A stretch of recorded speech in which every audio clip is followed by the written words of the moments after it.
Hi guys, welcome to our channel. ಇವತ್ತಿನ recipe ಬಾಳೆಕಾಯಿ ಮತ್ತು ಕಡಲೆಕಾಳು ಬಟಾಣಿ ಸಾಂಬಾರ್.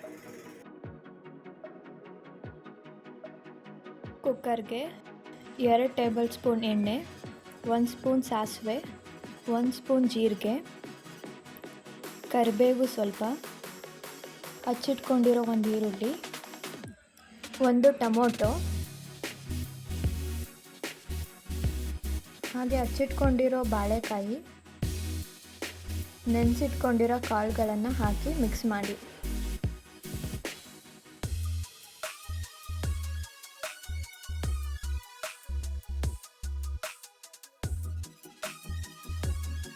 ನಂತರ ಒಂದು ಮಿಕ್ಸಿ ಜಾರ್ಗೆ 1 ಕಪ್ ಕಾಯಿ ತುರಿ, ಅರ್ಧ ಟೊಮೊಟೊ, ಅರ್ಧ ಈರುಳ್ಳಿ,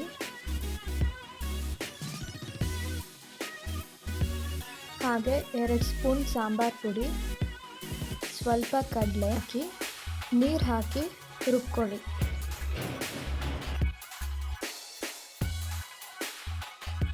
ರುಬ್ಕೊಂಡಿರೋದನ್ನ ಬೆಂದಿರೋ ಕಾಳುಗಳಿಗೆ ಹಾಕಿ.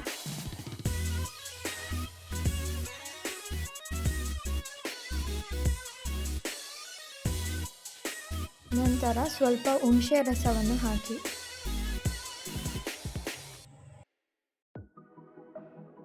ಸಾಂಬಾರಿಗೆ ನಿಮಗೆ ಎಷ್ಟು ಬೇಕೋ ವಾಟರು ಅಷ್ಟು ಹಾಕ್ಕೊಳ್ಳಿ ಮತ್ತು ರುಚಿಗೆ ತಕ್ಕಷ್ಟು ಉಪ್ಪನ್ನು ಹಾಕಿ 3 ವಿಷಲ್ ಕೂಗಿಸ್ಕೊಳ್ಳಿ.